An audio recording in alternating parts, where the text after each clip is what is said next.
On the morning of February the 25th, 2009, Turkish Airlines Flight 1951 becomes the first plane to crash at Amsterdam's Schiphol Airport in more than 10 years. It smashed into the ground really hard. It made a tremendous noise.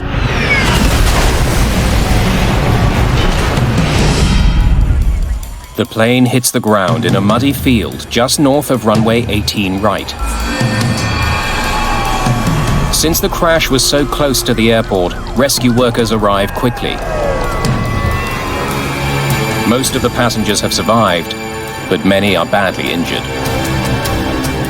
Survivors are taken straight to local hospitals. Images of the Amsterdam accident quickly spread around the world. This is the third crash of a passenger jet in the past 6 weeks. The sudden nature of this accident adds to the mystery. It doesn't take long for the Dutch safety board to arrive at the scene. They will be investigating this accident, but they won't be alone. The crash involved an American-made plane, so the US National Transportation Safety Board sends Joe Sador, one of its most experienced investigators, to Amsterdam. When it's a non-US registered aircraft that crashes overseas, such as this Turkish Airlines, we are the state of manufacture and design of the airframe, and also in this case the engines. Fuselage in 3 large pieces, engines forward of the main wreck site. Flight 1951 was one of the most advanced aircraft in the skies, the Boeing 737-800 series. It's designed to travel longer routes at higher altitudes. The new generation 737 is still the best airplane Boeing ever built. We developed an airplane that had an improved wing, improved avionics, simpler systems that required less maintenance. Investigators know this isn't just any plane. The 737 is the world's best-selling commercial jet. Finding out why this one crashed is imperative. There are more than 5,000 of them in the skies. They carry about 1.5 million passengers a day. Investigators must quickly determine if there's a flaw with the plane that could cause another accident. What they know so far is that Flight 1951 had been traveling from Istanbul, Turkey, to Amsterdam. There were 128 passengers on board the early morning flight, including 4 engineers from Boeing.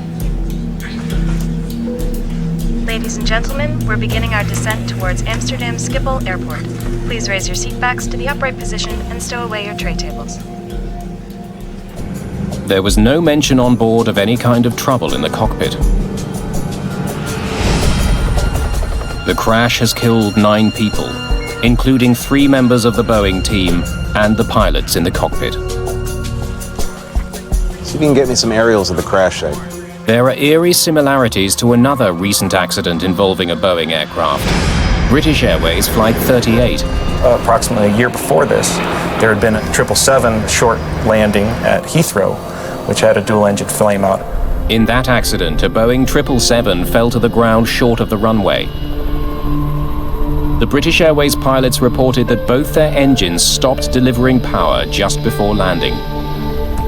At the time of the Turkish Airways crash, the cause of that accident hasn't been found. Like in that case, investigators have plenty of clues to work with.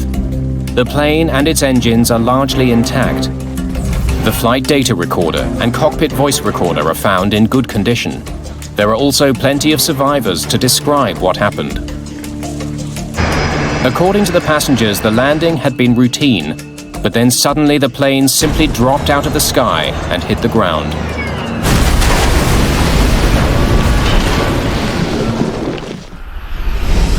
But perhaps the biggest clue comes from the crash site itself. The wreckage is not spread out. It tells investigators that the plane could not have been traveling forward at high speed when it hit the ground. The way the aircraft had crashed, it did appear to be some sort of a landing accident in which there was moderate control of some sort. The pattern of debris and the passenger reports point investigators to an immediate suspect: the engines. The engines issue was a very big issue in my thought process at the time, initially. There's no evidence of fire on the fuselage. In many crashes, fuel in the plane's tanks ignites on impact. The lack of fire raises an obvious question. Did the engines stop running because Flight 1951 had simply run out of gas? That was one of the first thoughts that I had was, did this airplane have fuel aboard? Because otherwise, how does a 737 literally fall out of the sky on approach to an airport? But the location and condition of the plane's engines suggest that perhaps they didn't quit in flight. Sure looks like it was running. When we first looked at where the engines ended up, the initial impression was that they probably were producing thrust at impact, given that they were so far forward of the main wreckage. That was just a very general conclusion.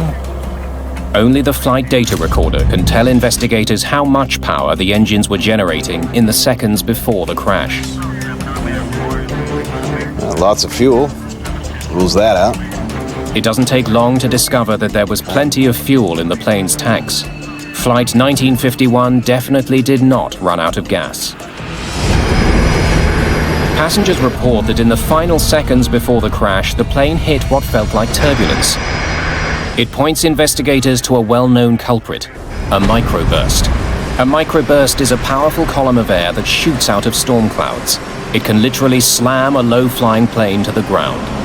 If an airplane flies into that at approach speeds, you're not going to be flying anymore, you're going to come out of the sky. Certainly it was one of the things that all of us took a look at the beginning, was there a microburst?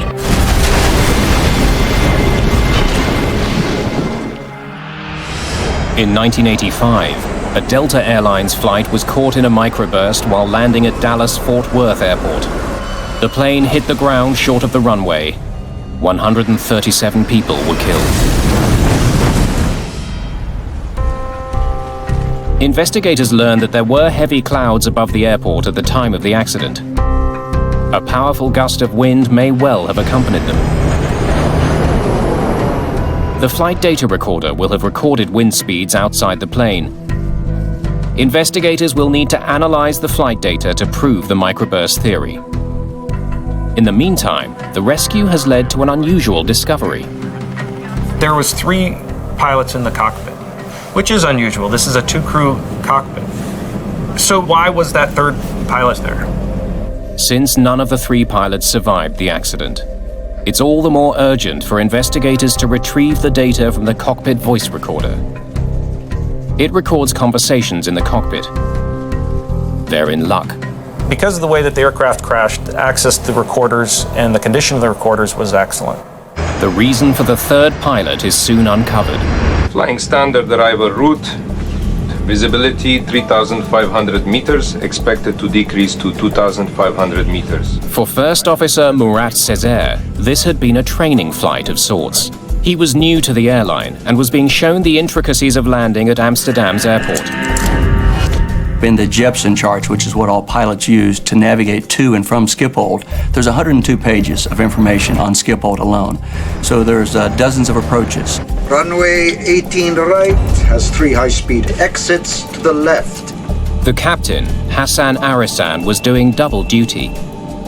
He was training his first officer. Make small corrections as we get close to the runway. And was in command of Flight 1951. It's because Captain Arisan was teaching that there was the 3rd pilot in the cockpit. Olgay Ojgur was a safety pilot. He was there to keep an eye on the flight's progress during this training mission. The purpose of that second set of eyes is to make sure that the captain and the first officer, if they are in a situation where it's a little bit of a training portion of the flight, that they don't miss something. We got a clean recording? The voice recorder reveals that the 3 crew members began preparations for landing when still above 8,500 feet. Amsterdam, Turkish 1951, descending to 7,000, speed 250. But the voice recorder has picked up an unusual sound, a warning that makes no sense at this stage of the flight. One of the investigators from Boeing was a engineering pilot that came and helped with the CVR.